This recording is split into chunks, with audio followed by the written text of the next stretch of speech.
Hello, YouTube. I'm Adam Odell, Chief Investment Strategist of MoneyMarkets.com. I'm joined with my research analyst, Matt Clark, and we are here for another episode of Ask Adam Anything, where we try to answer questions you've written into us, either in the comments below here on YouTube, or you can write to us. You can email as well. Matt will give you that email address shortly. So we've got a couple of questions, I understand, that go a little bit more in depth with what's going on in the markets right now, as well as our stock rating system, the Green Zone stock rating model that is available for free on the MoneyMarkets.com website. So with that, I'll let you take it away, Matt.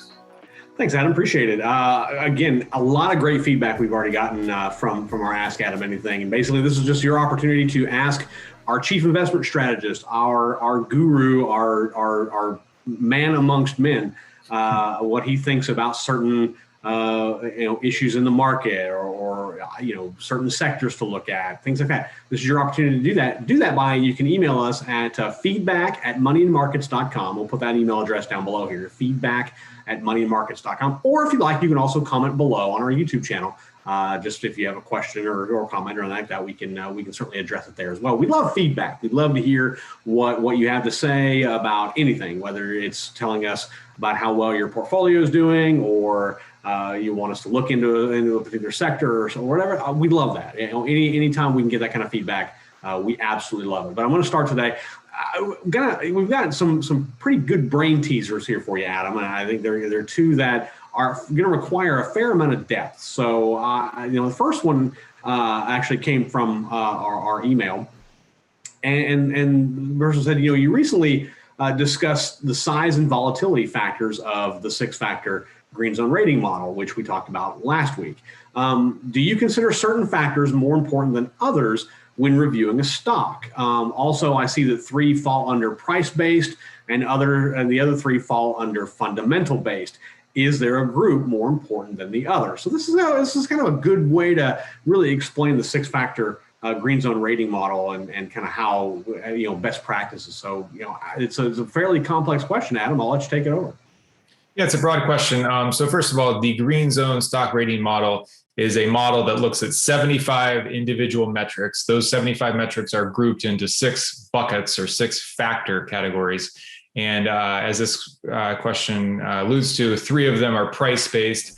Those are momentum, size, and volatility. And 3 of them are more considered fundamentals that have to do with the actual company rather than the stock. And those are value, quality, and growth. So momentum, these are all factors that have been proven by both academic research as well as practitioner, hedge fund, whatnot results that show that if you buy stocks that have these attributes, either individually or in some ensemble, as we put together, you will over time in aggregate beat the passive buy and hold market return. So you want to look for stocks that have high momentum rather than low momentum. You want to look for smaller stocks tend to outperform large cap stocks. You want to look for, this one's counterintuitive, but low volatility stocks tend to outperform high volatility stocks. Those are the price-based factors. On the company side, on the fundamentals factors, you have value. So you want to buy stocks that have good valuations rather than expensive stocks. You want to buy high quality companies that have strong profit margins and consistent earnings and good cash flows. And you want to buy growth companies that have good growth, that are growing sales and growing earnings and growing their cash flows as well. So the question of, is either one of these categories price-based or fundamentals-based, or is any one of these 6 individual factors more important than the other or more predictive than the other? The short answer is no. And I'll show you, I put my money where my mouth is. When I built this model, even though I've long been a fan of momentum, and that's one of my favorite, quote unquote, favorite factors, I equally weighted each of these 6 factors, meaning that the score that we get from momentum has just as much weight and value and contribution to the overall score as the score for value, as the score for quality, as the score for growth. So the idea is that in any given month or any given year or any given market cycle, one or 2 or 3 of these factors may have a more predominant influence on market beating returns than the others, but it is almost impossible to predict when momentum is going to beat value or when low volatility is going to beat growth. So rather than trying to predict which regime is going to be best for each of these factors and then overweight those factors, you just simply want to be prepared with an equally weighted equally weighted investment, so to speak, across all 6 of those factors. So what we're really looking for are well-rounded stocks that are in uptrends, stocks that are on the smaller end of things, stocks that have lower volatility than the rest, stocks that are still priced well, that have a good value, that have good profit margins and low debt, so they're high quality, and that still have good growth rates. So we're looking for overall well-rounded stocks that rate well on all 6 of those equal weighted factors. None of them are more important than the other. And ultimately, you're looking for an overall score. If you can get an overall green zone stock rating score of 70 or 80 or above, you're looking to potentially outperform the market over the next 6 to 36 months by anywhere from 2 to 3 times. So that's really what you're looking for with the green zone rating model. We make that available for free on moneymarkets.com. And then the rating system is also heavily used by our services that you can sign up for. That's Green Zone Fortunes. It's our monthly newsletter where we offer one new recommendation each month based on the rating system, as well as I run a service called Home Run Profits where we trade options. And I also use a momentum algorithm to time those entries and exits. But we also basically go fishing in stocks that rate well on the Green Zone 6-factor model. So thank you for that question. They all absolutely contribute to finding a good stock. I mean, you really want to find a good stock that's also a good company. I mean, how many times have you bought a good company, but the stock price wasn't acting right and you lost money? Other times you can find a stock that's the stock price is acting right, but it's actually a bad company, so it may only last for so long. We want to find good companies that also have good stock prices that are acting right, and those are where your best high probability plays are. And the great thing about the Green Zone rating system is that anyone can use it. Anyone can go to our website, moneymarkets.com. If you look up in the top right corner of the website, you'll see a little bar there where you can enter a ticker or do a search. And once you do that, you put in your ticker. Let's say you're looking at Amazon. You type in AMZN, or you can type in Amazon. And then you'll see Amazon come up. You'll click on that, and then boom, you'll be taken to its Green Zone rating. You'll be able to see each one of the 6 factors, how it scores, and then a breakdown of what each one of those of the most important factors related to that individual stock. Plus, we provide you got a stock chart, some financial information if you want to do some more fundamental analysis, as well as kind of what the company is and any stories we've written about it. So it's really kind of an all-encompassing place to go if you're wanting to do some key stock analysis and use the Green Zone ratings model, which is a very good model to use. I mean, I've seen a lot of models. I've worked with several, and this is probably the best one that I get the most excited about, simply because I've seen how it works, I've seen its track record, and I know how well it performs. So again, just moneymarkets.com. Appreciate the question. Moving on to the next one. This is again pretty broad, pretty in-depth question here. I want to pick your brain with regards to the recent pullback in growth stocks.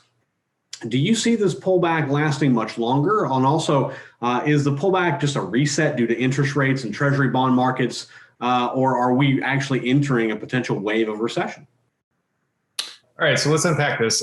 First of all, over the last 5 to 6 weeks, there's been a rotation out of growth stocks and into more value stocks. And basically, you can see that in the NASDAQ 100, which is heavily weighted toward technology stocks that are growth oriented. And that's basically lagged the S&P 500 and the Dow Jones and the small cap Russell 2000. So folks have gotten worried about growth stocks. The second part of that question is it due to interest rates? Yes, a lot of it is due to interest rates. So the 10-year rate has basically doubled over the past year or so. And that's caused, here's the explanation for why that causes rotation out of growth stocks. First, I'll say it's kind of asinine to think that you want to look for a stock that isn't growing its earnings or it's growing its sales. I mean, it would be stupid to say, I want to find stocks that have contracting sales and contracting earnings and contracting cash flows. So this idea that you want to buy growth companies smacks of intuition. Of course, you want to buy growth companies. They're growing their earnings. And as a shareholder, I have access to those earnings in the future. Well, the problem is interest rates. And the interest rates, when interest rates are basically zero, there's this model called the discounted cash flow model. And it basically says that if a high growth company is going to earn, $1 billion of revenue in 5 years from now, I need to discount that future value back to the present value. How much am I willing to pay for that $5 billion or whatever it is 5 years down the road? And that discounting mechanism is done with the prevailing interest rate. So when interest rates are zero, as they have been more recently up until the recent climb, basically you're just as willing to get $5 billion 5 years from now as you're willing to have it now. And what that means is investors in growth stocks are willing to pay higher multiples, higher P/E ratios for these stocks when interest rates are at zero. When interest rates start ticking up, the value of those future cash flows are now less in present value. So you would be wise not to pay as much for them. So that's why there's basically multiple contraction, meaning the price to earnings ratio that have been attached to these growth stocks that investors have been willing to pay 50 or 75 or 100 or 200 times earnings. Now that interest rates are rising, folks are saying, well, wait a minute, maybe I shouldn't pay that P/E ratio. Maybe I should wait until the P/E ratios come back down, or maybe I should sell some of my growth stocks where I have gains and reinvest my capital in value stocks that have much lower P/E ratios. So the problem isn't growth. The problem is the price you pay for that growth. And so that's really why, I mean, in the last question, we talked about finding a balance. We talked about finding a balance between growth and value and quality, and then the three price-based factors. Just to give you an idea, if you look at the FANG stocks, Facebook, Apple, Amazon, Netflix, Google, and I'm going to throw a Tesla in there. Those are traditional. Those are the kind of everybody's in those right now. They're the growth stocks are predominantly in the major indices. Certainly the Nasdaq 100, the S&P 500. On our Green Zone 6-factor rating model, stock rating model, those 6 stocks, they have an average growth score of 96.5 out of 100. So there's no doubt these are high growth stocks, but their value rating is 26, meaning that out of all of the 8,000 stocks in the universe, there's roughly 75% stocks that are better values right now than the FANGs and then Tesla. If you compare that to stocks that we put out in the Green Zone Fortunes service, every single week, we send an email out to our subscribers, and in that email is a top 10 list of 10 stocks, the name and the ticker symbol and the market cap and the volatility rating.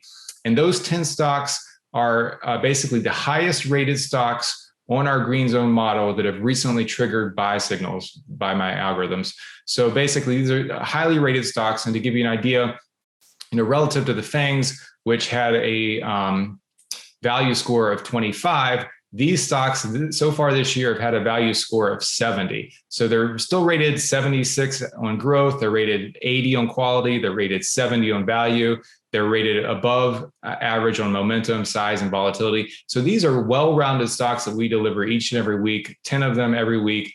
They're well-rounded. And again, the growth isn't the problem. You want to find growth stocks that are also reasonably priced, that aren't astronomical valuations. And there's a strategy for this. It's called growth at a reasonable price, or GARP is the acronym. So that's really the problem with growth stocks right now, is not that they have growth, it's that the interest rates are rising, and that is making people think, well, should I continue to pay these high multiples or should I not? Should I wait for the multiples to come back down? So it's really a price and a valuation concern, not a concern over growth. And then the final part of that question is, is this an indication that we're going into a recession? Well, even though interest rates are rising, it does seem for now that the long-term interest rates are rising faster than the short-term interest rates. And that's basically what's called a steepening of the yield curve. Typically, ahead of recessions, you see a flattening of the yield curve. You see the low-end rates go higher than the long-end rates. And then we're seeing the exact opposite. Typically, a steepening of the yield curve suggests that investors are anticipating above average growth ahead. So I do think that we're going to get growth ahead. I don't think we're heading into a recession at this point. But I do see growth stocks kind of continuing to struggle, just simply because their valuations have gotten ahead of themselves. And investors are starting to realize they can find better returns in better valued stocks, value stocks, in industrial stocks, and energy stocks, relative to some of the high-flying tech stocks that have dominated this bull market. So many facets to that question, but that's a good one. I think that's what's going on in growth stocks. So I would certainly look for more well-rounded stocks. And again, you can do that with our Green Zone 6-factor stock rating model. Yep. Again, anyone can just go to moneymarkets.com and then you can put in any ticker symbol you like, and you'll be able to pop up its Green Zone rating and a lot more information than that. Encourage you to do that. Whether you plan on investing in the company or not, give it a try. Kind of play with it, tinker around with it, see what it looks like, what it feels like, and then once you become more comfortable with it, then you start moving towards it and say, okay, maybe I'm going to do some serious research on stock A. So I'm going to go to moneymarkets.com. I'm going to look at stock A and see what the Green Zone rating model says about it, and that could help you kind of decide what you want to do with stock A or move on to stock B, so on and so forth. So Adam, great questions, great answers. Definitely appreciate all the feedback that we're getting. If you do have a question for Adam, again, it's Ask Adam Anything. So feel free, toss it out there. Obviously keep it appropriate, but toss it out there, and you can do so by emailing us at feedback@moneyandmarkets.com, or you can post a comment down below on our YouTube channel, post a question there as well. So I encourage everyone to check out our YouTube channel. Each and every day we put out new content all the time. Ranges from the Ask Adam Anything series. Charles Sizemore, our Green Zone Fortunes co-editor, he is doing an Investing with Charles video series that you don't want to miss. We've got the Marijuana Market Update, the Bull and the Bear podcast the week ahead. A lot of stuff going on. Plus, we've actually got more stuff in the pipeline. We're working very, very hard to give you safe, sound, simple, smart investment information for your portfolio, both here on YouTube, on our podcast indicators, and don't forget about moneyandmarkets.com. Adam, appreciate it. It's there's a lot of great questions. Look forward to what we get more in the email inbox. Yeah, I'm having a lot of fun, so I'm looking forward to what we have next week. And they can be, we call it ask me anything, because you can literally ask me anything you want about the markets, about my views on the markets, anything related to investing, and we'll tackle it. So thanks a lot, Matt.